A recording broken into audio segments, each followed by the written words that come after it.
An O'Reilly Auto Parts gift card is the perfect gift for that hard-to-buy-for person. Give the gift of convenience from O'Reilly Auto Parts. O'Reilly Auto Parts.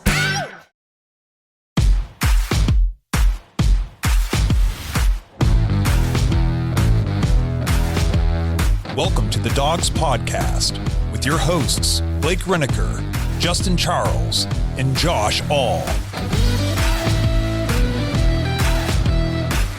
What's up, Browns fans? Welcome back to another therapy session of the Dogs Podcast. And by this point, hopefully you are numb and you don't need this as much as maybe you did 2 months ago. But either way, we are happy to be here for you. Just Josh and myself, holiday season, busy coming to you virtually. Justin will hopefully have him back next week. He's being dad tonight. So just Josh and myself here to get you guys through what was, I want to say, another long Sunday, but in retrospect, in all reality, yesterday went about as well for the Browns as you could hope, considering the season that we're having. In terms of just a couple things off the top of my head, I didn't want DTR to accidentally start to play well and us be pulled into bringing him back next year. Don't have to worry about that. Giants pulled off a miracle win against the Colts, gets us up into the top 3 draft, which we're going to talk about today because the game's not worth it. So just, it went pretty well for the Browns, all things considered, as well as it can go when you lose 20-3 at home in your season finale at home.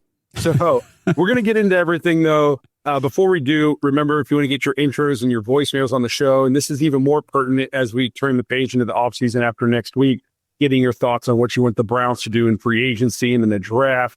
If there's anybody you have your eye on, if you want to get your thoughts on what we're going to do in terms of the draft and free agency, you head to the dogspodcast.com, tap leave voicemail, get your thoughts on the show. And we love getting your voicemails, interacting with you guys, answering your questions. It really helps us get through the offseason in terms of content.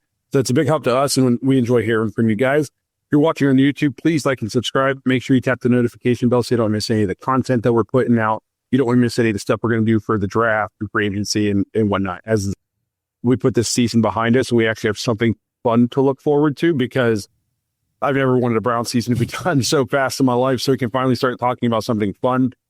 If you want to find us on any social media, just search at the Dogs Podcast. You can also just listen to the show if you prefer. Just search at the Dogs Podcast, blah, blah, blah, on Apple, Spotify, and Google. And lastly, if you're looking for more Dogs content, head to jointhedogs.com, become an official Dog Pack member on the Patreon page, get access to the private Discord, play fantasy football with us, get to be a part of after-hours episodes and preview episodes. It's just a good time for everybody involved. So if you want extra content, it really helps the show out, and we're really trying to grow that. So if you have ideas on things you want offered in the Dog Pack that we don't currently offer that you think would make it cooler, let us know. We're always looking for ways to make that better for you guys. Speaking of fantasy football, I know I'm in the championship in one of our leagues. Josh, you were in the championship in 2. How's it looking for you in year 2? I'm bringing home 2 wins, baby. I took them both down. Gary. So tonight's game is important. This is the showdown. Yeah. So what really cost me is I entered the playoffs. I had the bye week this year, and I entered the playoffs with Kenneth Walker, David Montgomery, and they both went out on IR. And then I picked up Jerome Ford because he was almost always good for a garbage time touchdown or some catches. He's hurt on his 4th carry of the game. Got me 2 points. Yep. So all things considered, the fact that I have a puncher's chance tonight, I'm up 9 currently. He has Jahmyr Gibbs. I have Sam Laporta. So if Laporta can put up a 20 spot, and they don't play Gibbs a ton since they're not playing for a ton, maybe I got a shot. Again, I feel like I need a tiny miracle, but I got a puncher's chance to bring it home into the Dogs Podcast to get 3 titles in our redraft league. So we'll see what happens. Chat, do you think I have a shot? I know it's a slim shot, but I'm not going down without a fight. I'm just be punching all night long. Put some money on the game to make it even more entertaining. So we'll see how it goes. But again, if you want to play fantasy football with us next year, talks on a big money league potentially next year. There's a couple dynasty leagues. You want to jump in that Discord and talk draft day and free agency with all these guys all year round. That's jointhedogs.com. Become an official Dog Pack member. Real quick, Gage Tucker's in the chat. He's in Justin's redraft league, and he just said in here he's in the championship in that league. So Gage, in the chat, drop it in. Are you winning in that league right now? Because I can't pull it up on my phone at the moment, but are you winning or are you down? What do you need to happen tonight? Just like Blake said for his league, what do you need to pull this one out? So we'll be waiting for that to come in the chat. And, before I forget, hopefully you all had a good Christmas. I forgot it was Christmas already because I was so down about yesterday. But I digress. We push forward. I want to get into the game, and I obviously want to talk draft. The big news yesterday was that the Giants won. We moved up in the draft, and so we're going to talk about that for sure. So Big Ben, or not Big Ben, Big Ben. We're going to definitely talk about the draft, so don't go anywhere. Before we get into everything, let's play Kenny Mack's voicemail, get his thoughts, and we'll kind of go from there.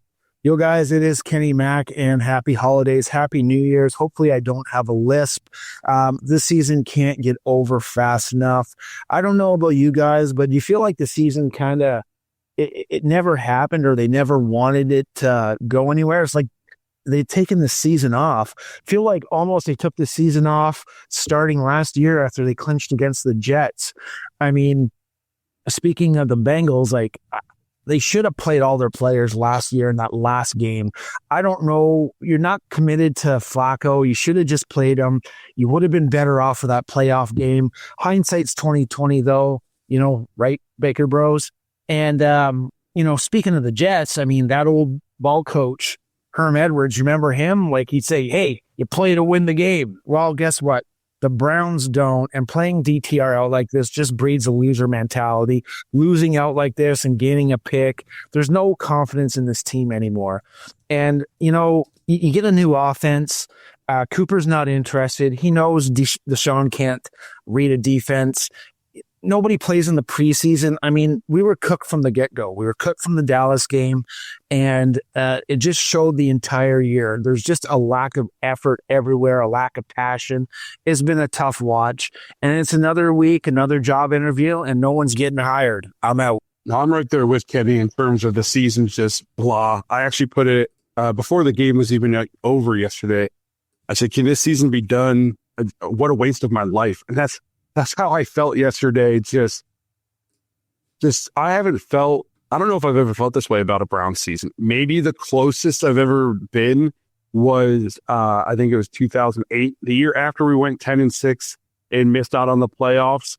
But we were bringing back Derek Anderson and Kellen Winslow and Braylon Edwards and all this good stuff. And then I think we won 4 games that year, 4-12 or something like that. Maybe that season, but even then it was like, if you watch the Browns that year, you kind of got an idea, like, I don't know if Derek Anderson's going to make all these throws for his whole career. And I don't know if Braylon Edwards going to keep catching all these passes. I feel like there's a little bit of writing on the wall. We were legitimate contenders. We had a guy on X say, "I can't believe I told my wife at the beginning of the season that we were going to go to the Super Bowl." And, I've said the same thing. I was telling my wife all offseason, like, the Browns are going to be so good this year. We're going to actually be really good and worth watching. And it's been unbelievable in terms of just a total failure on every person in the organization. It's just been tough to watch. And like I said, I checked out after they set in 2-3 months ago for me. Yeah. About as hard to watch as our stream right now, because I'm quickly trying to get all of this. Our video feeds froze on my end, so I'm struggling right now. So sorry everybody watching this. I think I'm just going to leave it. I don't even care what it looks like. The Browns suck. Our technology sucks. What else can I say? I'm all flabbergasted over here trying to do this. You keep talking. You keep talking about how shitty this team is and how disappointing, and the way that we're, I don't know, rolling out the worst quarterback maybe in NFL history. I don't know if I'll give him that. What really sucks is I don't like dunking on him, because by all accounts he's everything you want in a player on your team and in a quarterback in terms of preparation. He puts in the work. He seems like a just an all around good dude and a great teammate. The one thing he lacks is talent. The talent required to play at this level. He He's bad. And we put out a Facebook or Instagram or whatever post it was last week that said he might be the worst quarterback we've ever started. And I was like, no way. We've watched Deshaun Kaiser. We've watched all these guys play. He's not the worst one. And then I watched this game and I thought to myself, this guy's Deshaun Kaiser level bad. This is as bad as it gets. Is one touchdown to, I think, 11 interceptions. 10. It's the, I think it was Football Forever account on Twitter put it out today, and Instagram. They said that it is the worst touchdown to interception ratio in NFL history. So yeah, it's pretty bad. And it's just, it's like I said, I don't like dunking on the guy, but it's bad. And there's no way that they can make the change to DTR and continue to stay with him and tell us that we think he gives us a good chance to win. There's no way you watch it. You don't have the worst touchdown to interception ratio in the history of the NFL, and your coach tell you give us the best chance to win. Why? I understood why they switched from Jameis. He was just turning the ball over and we were still losing games. But at this point, just go with Bailey Zappi. If you don't want to roll with Jameis, just go do something different. It's gotten to the point where it's unwatchable. I mean, it's like I'd rather just break my eyes out than sit and watch 3.5 hours of Browns offensive football. And somebody said he wouldn't start for Kent State. That is not hyperbole. Like I 100% believe he wouldn't start on a majority of like major Division I college football teams. Yeah, it's crazy. I know he started at UCLA, but it's not like he was a top tier quarterback in the country at UCLA. So like if you put DTR at Ohio State right now, Will Howard would still start over him. Julian Sayin would probably start over him. You know, if you put him on Oregon, Dylan Gabriel starting over him. Oh yeah. So we have a guy who's not good enough to play at the big time college football programs starting for us right now. That's saying something. I was talking to somebody on social media today, and I said pretty much the same thing, that the hardest thing watching DTR play for me to believe is that this is a second-year NFL player, and I can't hardly believe that he ever played in college. I can't believe that he was drafted. Like this looks like an undrafted guy that a team just took a flyer on, or bounced around. They said, well, we brought you in for a tryout during the summer. We got injuries. We'll just bring you back to finish out the season or something like that. But man, not good. I liked on the broadcast, they kept talking about, he's good with his legs. They should be using his legs more. And all I could think to myself was, he's not running, because if he does, he won't make it through this game. He can't take hits. He's too small. If he wants to finish this game, he's in his best interest to not run. It's designed or scramble. Like his best bet's just to get rid of the ball and not take hits, or else he's not going to make it through a full game. And I know that Bailey Zappi's not the future here. He's not going to be on this team next year. I don't think, and with the exception of Deshaun Watson, only because of the money situation, none of these QBs are going to be on the roster next year. Jameis is going to be gone. DTR is going to be gone. Bailey Zappi is going to be gone. There will be 3 new quarterbacks on this roster next year. So at this point, just let Bailey Zappi play, just so it's at least worth watching. The only reason you're not at this point is because you have crept up into that number 3, into the top 3 right now in the draft, and you don't want to pull the Giants and jeopardize that. Winning is worse than losing right now this season. So you start DTR so you can go ahead and lose this game. I guess my own thing is, even if you started with Bailey Zappi, you're going to lose this game. The Ravens are playing to try to win the division, and we're playing just to get done with it. Thank God the NFL moved it to a Saturday, so we don't have to wait till Sunday for this season to be done. Yeah. But yeah, the game was just, and then losing Jerome Ford was, I mean, our on our preview, I said, let's get the ball to Jerome Ford a bunch. Let's take the ball out of DTR's hands. And that's just, let him run around. And even if he has a bunch of negative runs, he's at least good chance he's going to at least break a couple, And I was slightly biased. I know it's going to start in fantasy. So I was trying to speak it into existence for the championship. And then he goes down after 6 runs. Just tough. One thing that was funny is that Jerry Jeudy had 17 targets or 18 targets. That's insane, man. Like, wow. 18 targets. The team had 43. Yeah.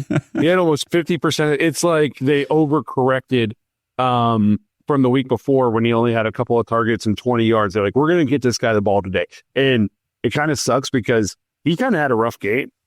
He did. He dropped some. Statistically, he had an okay game, 12 catches, 94 yards. Like, I mean, that looks good in the box score. But if you watch a game, like he struggled, a couple drops, a couple penalties, just it was not Jerry Jeudy's best game in terms of like an overall effort. No, it definitely wasn't. I mean, like you said, the end result looks nice, but throughout the game, people were posting on social media like, catch the effing ball, dude. I mean, he dropped some and they were key situations. It was to pick up a first down here or move the sticks, whatever it might be, and he's dropping the pass. And, that's tough when you've got a quarterback who's struggling like DTR. He's no good. And when he does actually get the ball to his guy, you drop it. It's rough. But I wanted to talk real quick about that. Did you see the clip I posted on social media? If anybody hasn't seen it, go to Twitter or Facebook, wherever. The one play from late in the fourth quarter yesterday, the Browns are trying to set up a screen pass. And it is hilarious. The entire sequence of events during the play is so funny because first it's Jamari Thrash starts running in motion and DTR saying, get back, get back, get back. So he has to go and reset where he's at. And then as soon as he's moving, Judy's coming in motion. And Michael Woods is out on the perimeter waving his arms in the air like, I have no idea what I'm doing. And then we call the play, drop back, screen set up on the right, DTR fakes left, throws right, and right between two linemen out there blocking who turn around and go, where's the running back? But Pierre Strong went to the left. And it's just, this is week 17. This isn't week 1 or 2. It's not like we've just implemented this new offense and we're still trying to work out the kinks. We've been doing this all season. How do we still not know what we're doing? And it really makes me question the coaching staff overall. It makes me question the players. What are they doing at practice? Like in meetings, how do you not know this stuff? I feel like there's so much blame to go around for everybody for this total shit show we're watching. And I don't know how they fix it quick enough. Well, I'll say this, not to make excuses for him, but all the people you just talked about on that play, a month ago, they're not supposed to be playing. Pierre Strong isn't supposed to be in the game ever for us, really. It's supposed to be Nick Chubb and Jerome Ford. Michael Woods isn't supposed to be playing ever. It's supposed to be Cedric Tillman. DTR is definitely not supposed to be in the game. It's supposed to be Deshaun Watson or Jameis Winston. Like, this is the kind of stuff that happens when you're playing with third and fourth string players across your roster. Like, you're going to get, there's a reason they're third and fourth string players. It's not just physical ability, it's mental mistakes. I mean, there's a reason. We talked to the wide receiver in the preseason, and he said, everybody's physically gifted. The game's 90% mental. And that's like the difference between, being good and bad or good and great is the mental ability to process information. The Browns playbook is this thick. These guys who haven't been playing all year, so they haven't been getting live reps, so they're just watching in practice, and all of a sudden you're putting them in there, and they got, essentially, we don't practice. The NFL, there's no practice time almost throughout a week, and you're saying, okay, here's the game plan, here's all these plays, learn it in a week. Now, and you're saying they're professionals, they should have the game, the playbook memorized. That's easy to say, but when you're fifth on the depth chart and the playbook's this thick, you probably don't have I don't know. No, that makes total sense. I understand all that, but it would be different. For me, it's we've seen this all year, whether it was the starters or the fourth string guys. It doesn't matter. There's been miscommunications, confusion. Guys just don't know what they're doing out there. Joel Bitonio, after the game yesterday, was pretty much just saying it's pretty hard to win whenever you can't execute on the field, whenever we're not making plays, whenever we have all these penalties. I mean, they said on the broadcast, Browns lead the league in pre-snap penalties for the second year in a row. So it was last year, and now it's this year. It's a theme that it's killing us. Those pre-snap penalties kill us, especially whenever your offense struggles to get yards in the first place, and then you take them away. You put us in a hole immediately on a drive. There's just nothing we can do. It's pathetic. This episode is brought to you by Danger Coffee. Browns fans, we talk about how Danger Coffee is made free from mold toxins that are in 45% of the world's coffee, but that's not all that Danger Coffee has to offer. Mineral and nutrient deficiencies are a big deal. They make you feel sick, tired, stressed, and they can give you brain fog. These deficiencies negatively affect your immune system, your digestion, sleep, metabolism. Have you ever wondered why you get an initial burst from your coffee, but then you get that little crash not long after? Danger Coffee's patent-pending process remineralizes your body with more than 50 trace minerals and electrolytes, leaving you more energized, engaged, powerful. These micronutrients enter the cells to boost performance. They bind to toxins to provide detoxification support. I know that sounds like a lot, but the bottom line, guys, is minerals matter. And most of us really don't get enough of them on a daily basis. Danger Coffee delivers micronutrients. Plus, it gives you access to the minerals you already have. Head to dangercoffee.com, use our code DOGS, DAWGS, for 10% off your order. And that code can be used over and over. So you get 10% off every order you make using code DOGS. It's time to start every day off with a cup of coffee that gets you going and actually keeps you going. dangercoffee.com, code DOGS.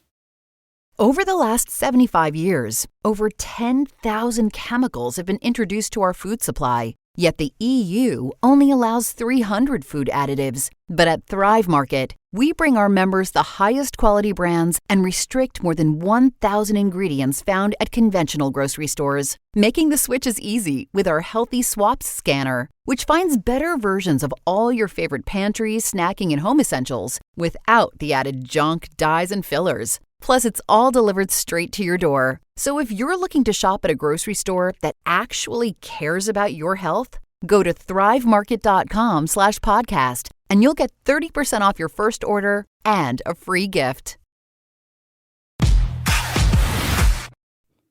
The pre-snap penalties are inexcusable. Right. It's to lead the league 2 years in a row with pre-snap penalties. I mean, I'm going to, as we move into the offseason, I'm going to start thinking about like things I want to see for next year, because even though I want them to bring Kevin back again, at least sitting here today, I do still. But next year, like, we can't lead the league in pre-snap penalties 3 years in a row. It's inexcusable. You just, especially like I've mentioned this before, we're not a roster with 19-year-old kids. We're not a young roster. This isn't 2016, 2017, where we were all a bunch of first and second year players. This roster is littered with veterans, guys who've been in the league for multiple years now. And we lead the league in pre-snap penalties 2 years in a row. It's inexcusable. It's poor preparation. It's poor focus. And it's hard to stay focused when you have 3 wins. You go through the motions in practice, you go through the motions in the games because it doesn't matter. And this is the result of it. Oh, yeah, for sure. And, one of the big arguments, at least for me, whenever they had made the decision a few weeks back to bench Jameis Winston and move forward with DTR, for me is like, well, I was having fun watching our wide receivers develop and see, okay, we've got something in this guy or that guy. I want to see what Thrash can do. And I knew as soon as DTR took the field, we're not going to see anything from any wide receivers. And then yesterday comes, and Jerry Jeudy was the only wide receiver on the team to have more than 1 catch in the game. That was it. The only other person. He's the only wide receiver to have more than 1 target. Oh, was it targets too? No. Okay. No. Okay, I was looking at the wrong thing. You're right. Okay, yeah. I almost just had an aneurysm. But I mean, it was Akins, and then I think it was Pierre Strong, and then everybody else was 1. He threw the ball 47 freaking times, and you can't complete more than 1 pass to more than 1 receiver?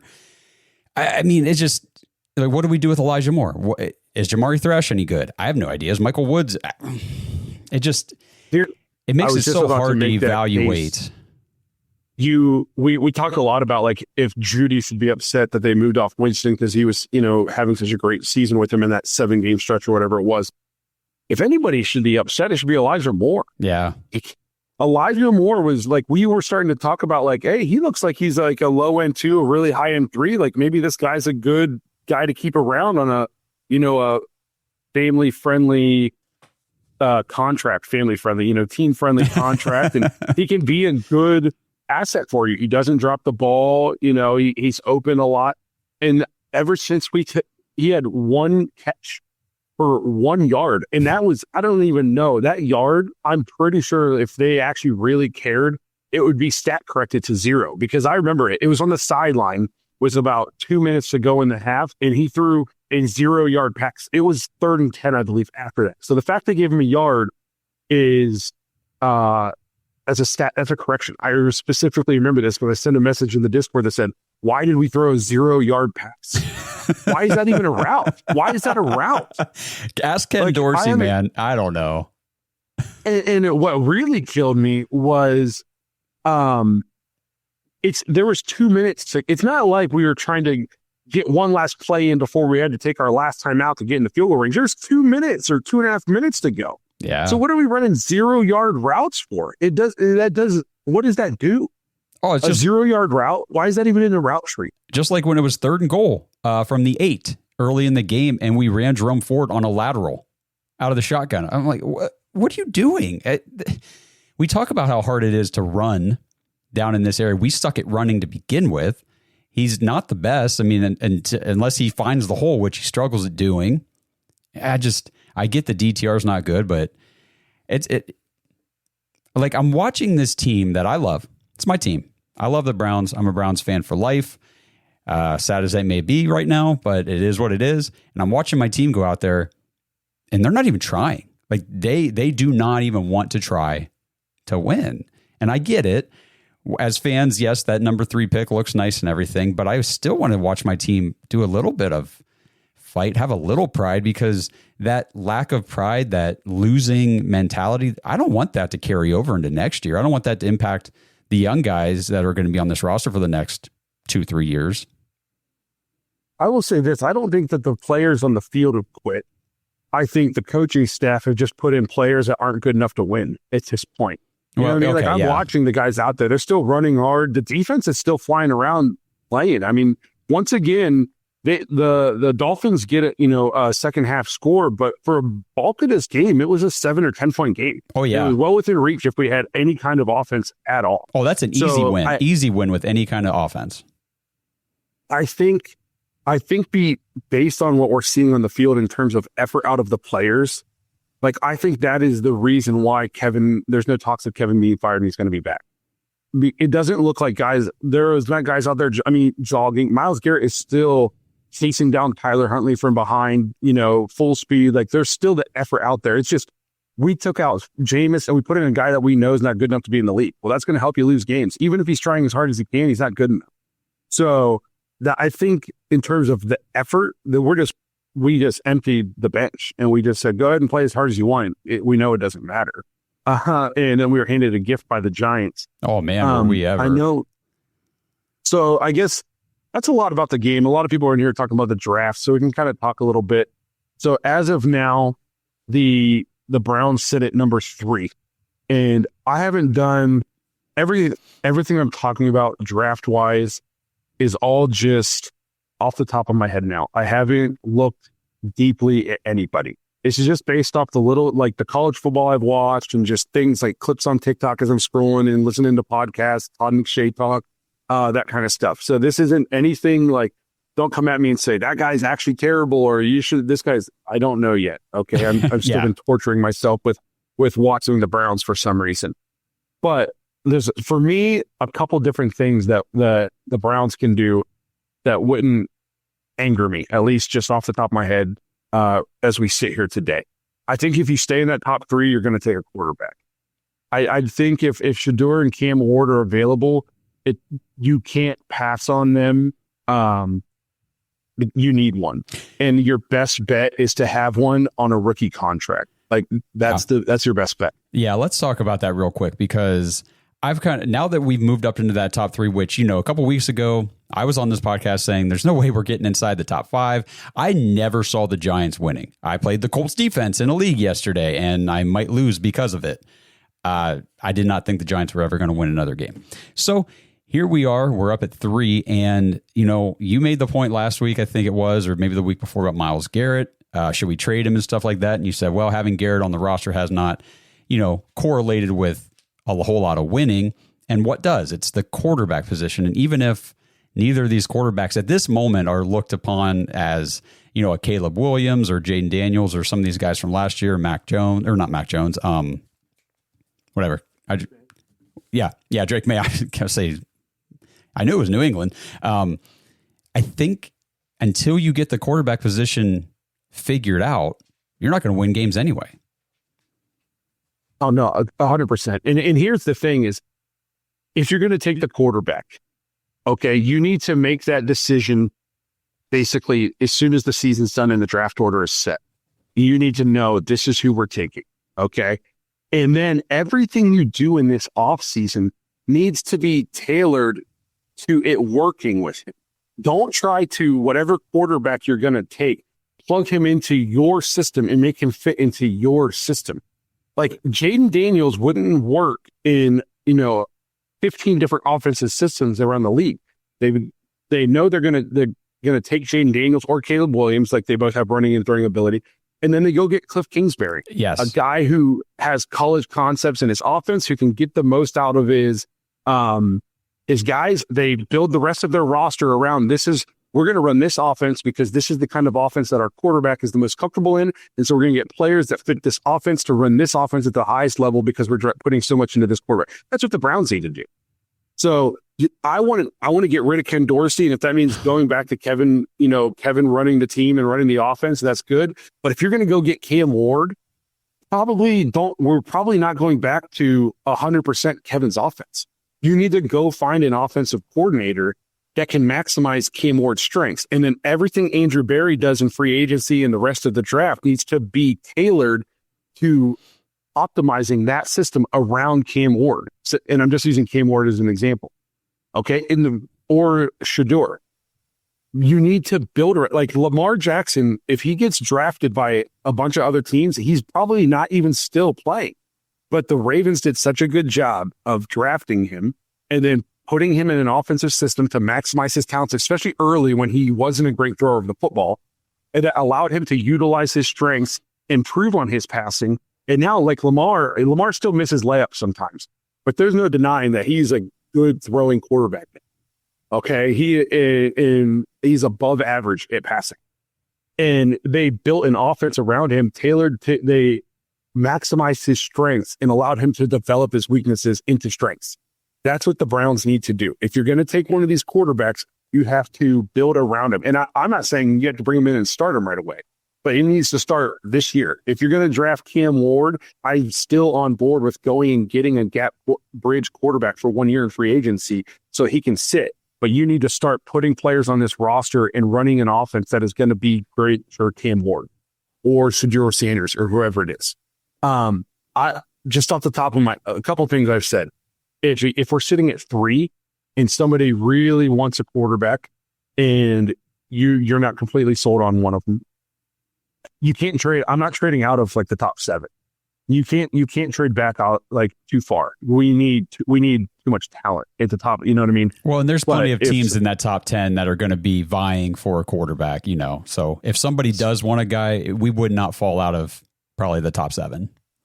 Yes. So, but if a lot of people are banging the drum to fall back. So you trade back a few spots, get a haul, and then I'm saying go get a bridge quarterback, draft Genty, and add lineman in free agency in the middle rounds. And now all of a sudden you got a bridge veteran quarterback who you think who can lead you next year. You got an explosive playmaker at the running back position. You bring back Jerry Jeudy at receiver. You still have David Njoku. And then you bolstered the offensive line in free agency in, the second, third rounds of the draft. All of a sudden, your offense looks a lot better. I think that's one option. I think another option, this is one I just thought of today. I like Shedeur and Cam Ward. I'm really starting to like how much football Cam Ward has played. Like he played a lot of football. And we see these guys, Bo Nix, for example. Nobody was high on Bo Nix, but he played a shit ton of college football. Yeah. And you're seeing, then he's not overwhelmed by things. He's seen so much football. He's seen a lot of things. He can process information. And he's playing. If Jaden Daniels was having a crazy season, Bo Nix would probably be rookie of the year. And Jaden Daniels played a lot of college ball. Yes. So I'm starting to really like, and not only did he play a lot of college ball, he excelled at literally every single, at all different levels of college football. He started real small. Then he goes to Washington State, Division I, but still a little smaller. Then he goes to Miami, like a bigger time program. Has one of the best seasons, a Miami Hurricane quarterback's ever had. So I'm really starting to like that out of Cam Ward. And so take him at 3, use the middle rounds to bolster whatever, take another running back. Genty won't still be there. Maybe you get a Bravion Henderson or the guy out of Iowa in the second or third. Then I'm saying in the 4th or 5th, depending on how it's looking, how it's shaking out, take a flyer on like a Dylan Gabriel.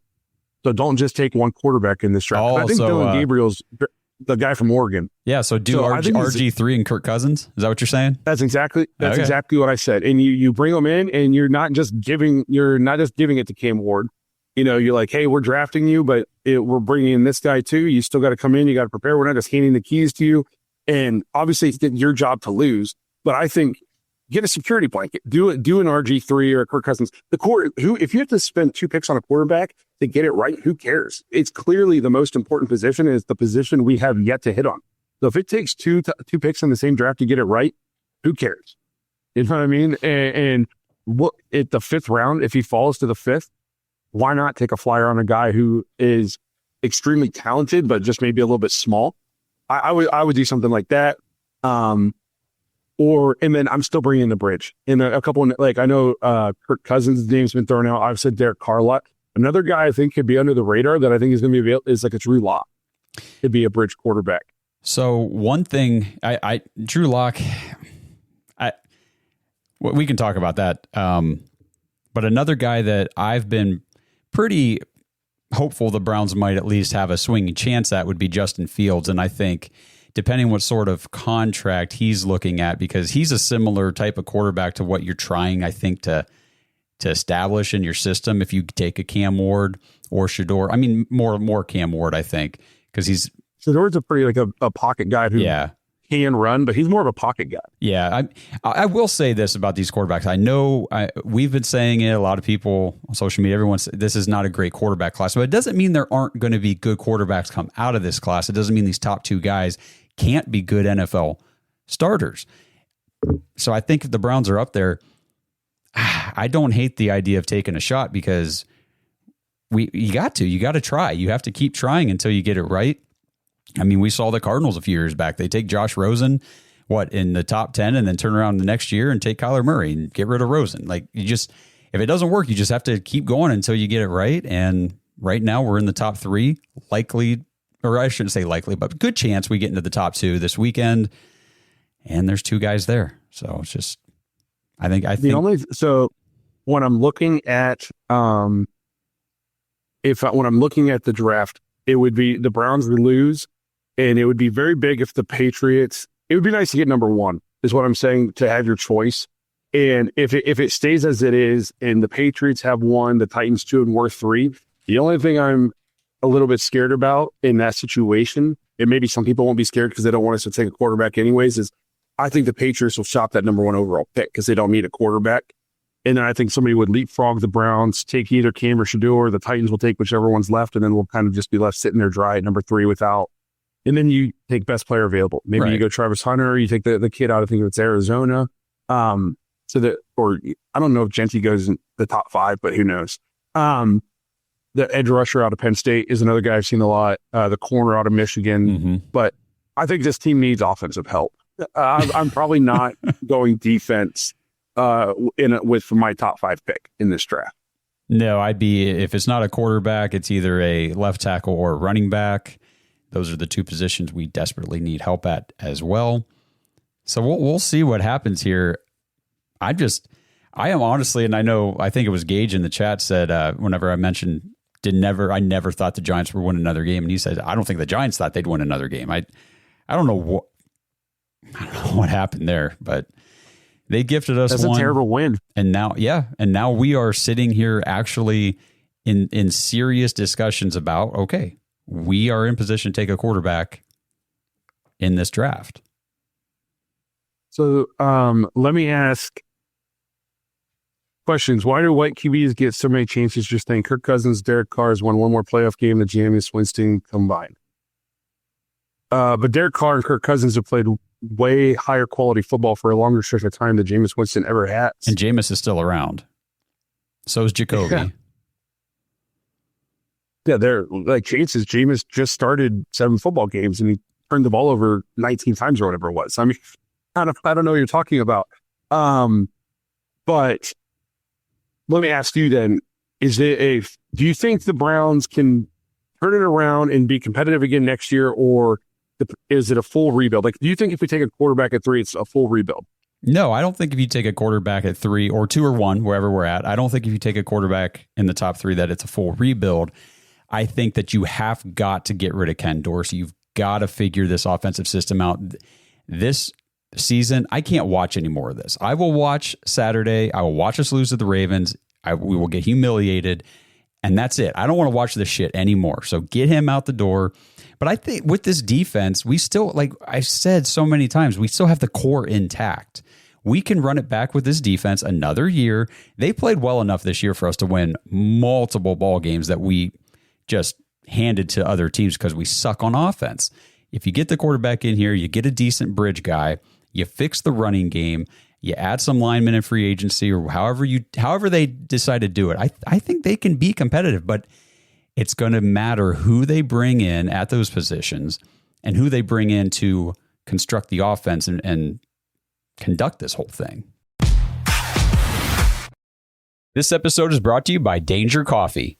Browns fans, we talk about how Danger Coffee is made free from mold toxins that are in 45% of the world's coffee, but that's not all that Danger Coffee has to offer. Mineral and nutrient deficiencies are a big deal. They make you feel sick, tired, stressed, and they can give you brain fog. These deficiencies negatively affect your immune system, your digestion, sleep, metabolism. Have you ever wondered why you get an initial burst from your coffee, but then you get that little crash not long after? Danger Coffee's patent-pending process remineralizes your body with more than 50 trace minerals and electrolytes, leaving you more energized, engaged, powerful. These micronutrients enter the cells to boost performance. They bind to toxins to provide detoxification support. I know that sounds like a lot, but the bottom line, guys, is minerals matter, and most of us really don't get enough of them on a daily basis. Danger Coffee delivers micronutrients, plus it gives you access to the minerals you already have. Head to dangercoffee.com, use our code DAWGS, DAWGS, for 10% off your order, and that code can be used over and over, so you get 10% off every order you make using code DAWGS. It's time to start every day off with a cup of coffee that gets you going and actually keeps you going. dangercoffee.com, code DAWGS. Did you all see Kirk Cousins this season? Yes, there's a reason he's going to be available. I also know that he is, I don't think 100% healthy this year, and I'm not going to hold Kirk Cousins one 5-game stretch against him when he's got a career body of work that has been very above average. So you get him back with a coach who knows his strengths, who's coached him before. You get him a year removed from that Achilles injury. You get him more healthy. You get some of his mobility back. I think he can play better. I am on the side to when I'm thinking about who we bring in. Do you think we bring in offensive? Do you think Kevin's going to go back to calling plays?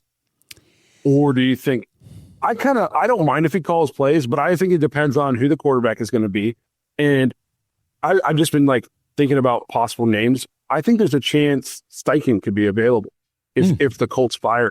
I think Shane Steichen could be a good offensive coordinator. I think I said it when they drafted Anthony Richardson. I said, this dude's getting people fired. And it looks like there's a chance there's going to be guys getting fired in Indianapolis. Shane Steichen gave Gardner Minshew a Pro Bowl season last season. And this year, Gardner Minshew couldn't stay on the field in Vegas. But he shredded the Browns' #1 defense last year and was a Pro Bowler. I think Shane Steichen is a very good offensive mind. And I think the organization paid a running back they overpaid a running back who's not that good. And they took a project quarterback at number 4 overall. And then they signed a 40-year-old guy to be a backup who doesn't even play the same style as their starting quarterback. and then wonder why they're not having a great season. So I think Steichen could be a good option. My pipe dream is if the Dolphins miss the playoffs and they were to move on from McDaniels, but I don't think that's going to happen. What about a Brian Daboll in New York if they decide to hit the reset button?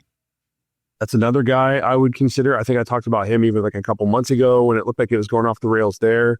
I think I don't want to go back to 100% of Kevin's offense because I know we're all crapping on the Browns for making all these changes and bringing in Ken Dorsey, but if everybody remembers, we were all on board with revamping the offensive system. We wanted to see more modern RPOs and read options and pre-snap motion. We wanted to see all that. Ken Dorsey wasn't the guy we wanted to bring in. We thought there was way better candidates for the job than Ken Dorsey. So just because I want to get Ken Dorsey out of here doesn't mean I want to just 100% default back to Kevin. I understand that Kevin's offense can be very effective. And if we're going to bring in a veteran quarterback like a Kirk Cousins, then maybe that's the way you want to go. But if we're going to draft a Cam Ward or Shedeur Sanders, I don't know if I want to just try to plug Cam Ward into a Kevin Stefanski offense. I don't think that maximizes Cam Ward's strengths. I think you got to do like what the Commanders did. And if you're going to draft Cam Ward, then you got to go find your Cliff Kingsbury, a guy who can maximize his strengths. So I don't think it has to be a full-on rebuild, but I do think the coaching decisions you make, and I think you got it. They better have the plan now. They better be planning the offseason now so they can hit the ground running. Yeah, well, hopefully that's why we're seeing. It just feels like Kevin's just not as engaged in the game as what we've seen in years past. And hey, I'm hoping these guys are focusing on what are we going to do for next year, because this year's a wash. Like, I totally, as long as they're planning something, that would be great. Can we fire Ken Dorsey on Sunday? Do we have to wait till Monday? Can we just get rid of him?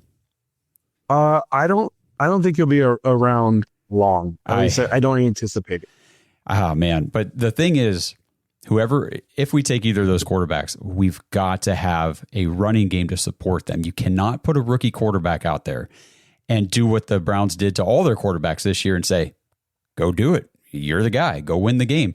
I understand why they did that with Deshaun, because he was supposed to be that guy.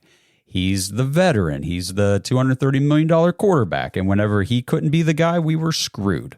So you will not be able to do that with a rookie quarterback. You have to have a running game. It'd be great to do something. I would love to do something similar to what the Lions are doing. Let's look at them as an example, where you've got two really great running backs that you can put in at any point in the game and be effective and just maul over the opposing defense that way, and then let your quarterback just sit back there and do his thing. The Lions do not put everything on Jared Goff and say, go win us the game. They have such a good team effort on offense every game, and that's why they're playing so well. And I think you got to have that sort of mentality to help a rookie quarterback for sure. Do you think if we draft somebody at 2 or 3 or 1, do you think that makes them play right away? Or do you think we'll still go the bridge quarterback route? I mean, we took Baker 1 and still went the bridge. We had Tyrod Taylor. So different coaching staff. I'm just saying we've seen it happen in Cleveland before, kind of like that. I would hope they're smart enough to say, okay, we need to at least have another guy in here, a veteran to help. Whether Ward, we draft Ward, he comes in at training camp and they're blown away and say, hey, we have to start him. He's won the job straight up. Okay, fine, that's great, but you got to have another plan in place just in case the rookie comes in and it's a little slow going. We don't want to throw him right out there immediately. Let's get out there, maybe get a few wins in the first 4 or 5 weeks and see where we're at after that point. No, I completely agree. I think there's some guys that you can start right away, and then there's some guys that you can't. And just because you don't start them right away doesn't mean that they're bust. Some people just develop faster than other people. Like the Commanders would not be going to the playoffs if they weren't starting Jaden Daniels. Yeah. And even though Caleb Williams has obviously struggled at times, I think he's also has like 3 or 4 300 or 300-yard passing games, or 4 or 5 300. Like, he's also done some really good things this year, and their coaching staff is awful. Yeah, I mean, we'll see what happens when he has like a Ben Johnson next year. So there is, I think it just depends. I think it depends on the offense you're going to run. If you're going to go get a coordinator, like I said, who matches the guy you're going to draft, are you going to get other players to plug into that system that make the system run better? Like right now, I think we're running a system with a bunch of mismatched parts. We got linemen out there who are designed for the power run game. We got them trying to do this outside zone stuff. We have them in the shotgun all the time. We have a quarterback who can't play at Kent State. We have running backs who are better suited for off tackle runs, but our line is more suited for inside runs. And it's like a mismatch of parts right now on the offense. And then you have Ken Dorsey calling plays, and the guy in the Discord said it best. He said, it's like Ken Dorsey is just calling plays in Madden. Like he's just like, this is my play sheet, and I'm just calling random plays. He said, it's like nothing. He doesn't do anything in the first quarter to set up something in the second quarter. He doesn't do anything in the first half that he can like see how they're going to line up and then adjust to it and come back. It's like he's just calling random plays. Yeah. That's the way it seems. Yeah. I think he's kind of an idiot, honestly. This offensive scheme and game plan, it's an absolute joke.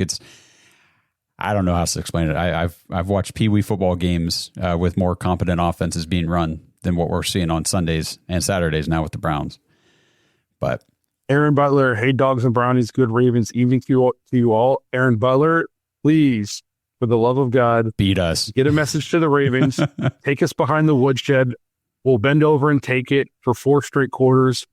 Do us a favor. Hey, we will gladly give it to you. I would say, Aaron Butler, tell the Ravens, don't lose to the Browns again, because remember, you did the first time. So, yeah, and you should. Yeah, we have 3. You guys are 33.333% of our wins this year. Yep, you and the Steelers. How's that feel?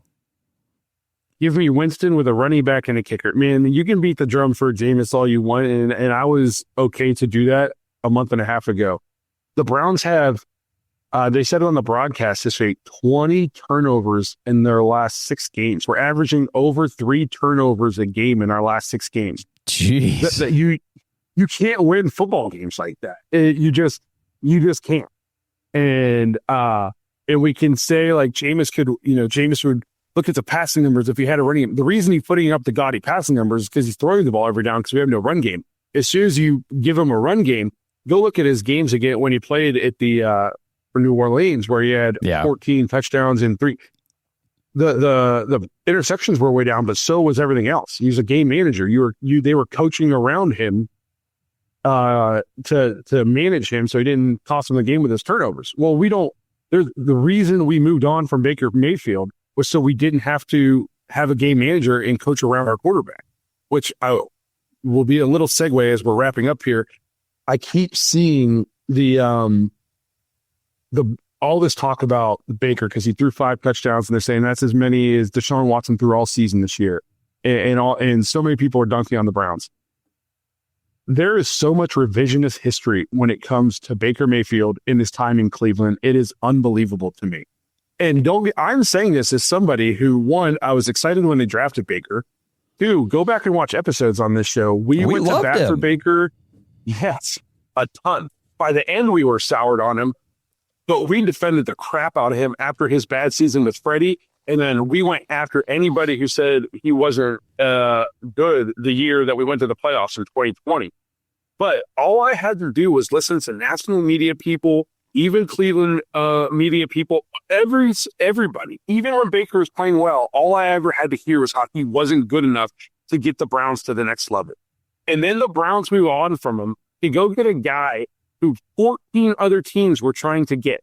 So it's not like the Browns were the only team who was out there in the Deshaun Watson sweepstakes and trying to get the 14 other teams were trying to get him. Okay. So let's not pretend like we were the only idiots that tried to get Deshaun. And then couple that with the fact that Baker then went to Carolina, a team that can't find a quarterback since Cam Newton, and they cut him mid-season because he was statistically the worst quarterback in football. He was like ranked 35th out of 32 eligible quarterbacks in Carolina. Then he goes to LA. And do they keep him there as their backup? No, they let him walk and draft an alcoholic quarterback out of Georgia instead. A guy who immediately has to go to rehab and never plays for him. And they could have had Baker. They have an old injury-prone quarterback, and they could have had a high. He only signed for $5 million in Tampa Bay. You don't think the Rams would have kept him for $5 million? He had one place to go, and it was Tampa Bay, and it was because Tom Brady retired. And then when he got there, he was in a quarterback battle with Kyle Trask. And they didn't beat him out until camp was basically done. Okay? If the Browns would have brought in a QB competition for Baker, he would have thrown a fit in Cleveland. It would not have been him over. He would have thrown a fit. Baker himself has gone on podcasts and talked about how he needed to grow up, how he needed to be humble. It turns out having one foot out the league will do that to you. Okay. Also, getting 3 years older will do that to you. I'm happy for Baker that he's playing well. I still like Baker commercials and Baker interviews and Baker press conferences. I'm happy, but let's not pretend like Baker. He wouldn't have survived the next year. He went to Carolina and was the worst quarterback in football. Every single person who's banging the drum for Baker right now, 3 games into that season, would have been screaming that we needed to get rid of him. He was the worst quarterback in football the year after we got rid of him. It wasn't even close. So we have to stop with this revisionist history on Baker Mayfield. I'm happy for him. He's having a good season. Okay. But he's also still very predictable in terms of like, you can look at a Tampa Bay schedule and say Baker's going to play well in this game. He's going to play well in this game. He's going to play well in this game. He's going to struggle in this game. He's going to struggle. And you can go do it. I went through and did that. They played 8 games against teams with winning records this year. He went 4-4. A couple, in I believe 4 of those games, he threw for 200 yards or less. Okay. And then that's not even counting a bad game against the Niners, who are under 500. So I didn't count it. It's not counting a win they got against the Panthers where he didn't play very well and he threw 2 picks. So he is who he was here. He is a higher end of the mid-tier quarterbacks, and he's a lower end of the upper tier quarterbacks. He's right there in the middle. Even this year with the good season he's having, he's 16th in QBR. That's literally right in the middle of the league in terms of QBR. Yeah. Okay. So we have to stop with yes, he's playing better now than Deshaun Watson or any other quarterback on our team. He wouldn't have survived this point. He wouldn't be here. He wouldn't still be on the team right now. No. Because even if you're saying it was the injured season, again, the very next year in Carolina, he was laughably bad. A team without a quarterback got rid of him. And I don't even know who they run with the rest of the year. That's a good point. I don't either. People want to just look at the ESPN stats and say, all right, copy Baker Mayfield, paste on Browns. Look, Browns would be a playoff team if we hadn't cut Baker or traded Baker. And you can't do that. You can't copy and paste what a guy is doing in a different city on a different team 3 years later and just assume the same exact thing would be playing out right now had none of that other stuff transpired like you talked about in that 3-year window. And I was talking to somebody else today, and I hear this crap all the time, and it drives me nuts. Because you talk about the revisionist history, people say, oh, well, if the Browns hadn't forced Baker to play injured that whole year, he'd still be here. And every time I see that, I'm like, hold up. Baker Mayfield forced the Browns to play him injured. He did it every week. We talked about this every week that season because we were doing the podcast at the time. This is our 5th year now. We were covering the whole Baker time. And it was nuts because he would go to the media and say, oh, my shoulder's totally fine. I'm making every throw in practice. So we'd come on the show and talk about the upcoming game and say, hey, Baker seems to be doing well in practice. He's talking to the media saying he's good. And then he'd go out and he'd play terrible on Sunday. And immediately after the game, in the post game, he'd say, yeah, shoulder's really bothering me. He knew he was in a contract year situation. He knew he was trying to get that bag of money. And so he was going to make sure he was on the field playing. And it hurt everybody. It hurt the Browns. It hurt him in the short term. But, like you said, having 1 foot out of the league, getting cut by 3 different teams in a calendar year, essentially, and then having to go compete with Kyle Trask on basically like a vet minimum for a quarterback. Yeah, that'll humble you. Yeah. And let's not pretend like we play in the AFC North. Okay. He'd be playing Baltimore and Pittsburgh once a year. He's down in the NFC South now. He gets to play the Saints, the Panthers, and the Falcons. Yep. Twice a year. Like he's not playing in the AFC North anymore. So like it drives me nuts. Like he again, I'm happy for him, but you guys, it's wild to me, the revisionist history on Baker Mayfield. And the last thing I'll touch on is because of that, he came out every time and said, if I didn't think I was the best option for this team, I wouldn't play. But then he'd went on a podcast after we got rid of him and talked about how he wasn't 100% because his shoulder was hurt. Right. So he was putting himself over the team by playing himself, like you said. And he was not.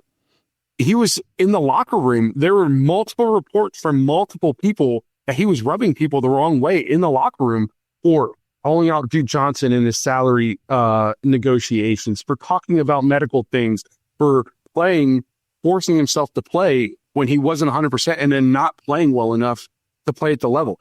He didn't want to sit that year because he knew Case Keenum could come in and win ball games. And if Case Keenum came in and won ball games, the Browns would not hand him a contract because they'd say, we won ball games with the backup. Why would we give you $40 million a year? So he forced his hand to play, and it got him cut, like you said, 3 times in the calendar year before he was humbled enough to grow up enough to go down there and win a QB competition and now play great. And I applaud him for that. Yes, me too. It's not it's not easy to humble yourself and grow up and and have your back against the wall and figure it out and now play really well. And I'm happy for the guy. But let's not talk like Cleveland Brown, like the Browns front office was the only people in the world that said Baker Mayfield wasn't good enough to be here. The media said it. Our media said it. Fans said it. The Panthers said it. The Rams said it. Everybody said it. And the Bucs said, maybe? Yes. They weren't sure. That's why. Yeah, for sure. And, it kind of goes back to the talk that we were having about the rookie quarterbacks because, Caleb Williams going to Chicago.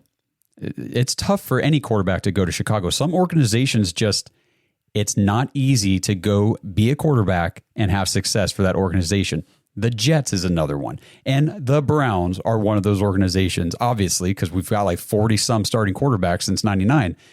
It's not easy to come here and be successful and be that guy. We've never had that guy. We still can't get that guy. So, the situation matters for pretty much all positions, but the quarterback position the most. Situation and scheme and coaching and the players around you. Baker's got a lot of good things in Tampa Bay. He, like you said, he put in the work. He did what he had to do to put himself in the situation to be successful, and good for him. But it had to happen this way for it to happen. It was not going to occur in Cleveland. My favorite thing here is Tampa Bay has played the Lions, 49ers, Chargers, Cowboys, and Chiefs. I know he's 2-3 in those games. Yes, that's what I said. He's 2-3 in those games. Yeah, aren't they 9-7 right now? I believe so. They got to win this week, and they need the Falcons to lose, or else they won't make the playoffs. I'm pretty sure. Unless the Falcons losing this past week did it. I'm not sure. Maybe they clinched. I'm not 100% sure. Obviously, I don't watch the NFC South all the time. Yeah. But again, he's in the arguably the worst division of football. I think for sure the worst. Good luck with the QB carousel for the next decade. Well, we appreciate it. Go be a Baker Bros somewhere else. So Baker's record is one game over 500 in the worst division of football since he went there. Again, I'm not. He is who he was at his best here. We watched him play great here. We also watched him not play great against any time we faced the top 15 defense, which is why we moved on from him. Hopefully, maybe he'll play better. Maybe they'll go on a playoff run this year, and then we can talk about good for Baker. Again, we have said in the last 5 minutes, we are happy for Baker. We are just mad at all the people who pretend like this version of Baker is who we had in Cleveland or who immediately left Cleveland. If anybody looks stupid, aren't the Carolina Panthers the last team to have him as a full-time starter? And aren't the Carolina Panthers in that division? So they cut a guy who is now in the division who beat them twice this year. So maybe the Carolina Panthers should be the ones catching the flag, not the team that he hasn't been on in 3 other teams. I mean, come on. Yeah. And, sometimes these quarterbacks are not their best version of themselves in the first contract, in the first 4 or 5 years of their career. And everyone's talking about Sam Darnold and Baker Mayfield were both on the Panthers together at one point, and they cut them both. Sam Darnold was ass in Carolina, and so was Baker. That's why they got cut. It took getting cut, growing up, being a couple years older. Sam Darnold being in an offensive system that just produces awesome quarterback statistics. I mean, performances from quarterbacks in Minnesota, it's a plug and play. Kevin O'Connell's got it going on there. Now, would Sam Darnold be doing what Sam Darnold's doing right now if he were still in New York or still in Carolina? I don't think so. The situation really does matter so much for these quarterbacks. And then also your maturity, you're growing up, getting more acquainted with the league and everything. It's just, it does not click immediately for some of these guys. But that's the last thing I wanted to get off my chest before we wrap this thing up. I'm not happy for Baker. Yes, I am. Yes, I am. Okay. But I digress. We will move on. We will wrap this up. Luckily for us, there's only one more of these left, and we get to turn the page on this season and officially move into postseason work, draft talk, free agency talk, breaking down, prospects and free agency in the draft. So stick with us for one more week. You got to watch one more trash can game to hopefully secure us a top draft pick, and then we have some fun stuff to talk about. So We appreciate you being here. Blake, who you got? Josh or Lamar MVP? It's close. It's very close. I don't know yet. We'll see what happens next week. But they're both playing crazy good. We appreciate you guys being here. Hopefully you guys had a good Christmas. And I've been waiting a whole year to say this. We'll see you guys next year. Yep. Happy New Year, everybody. Stay safe. Thanks for listening to another episode of the Dogs Podcast. Make sure you subscribe on YouTube and follow us on Twitter at the Dogs Podcast. Get your thoughts on the show at thedogspodcast.com.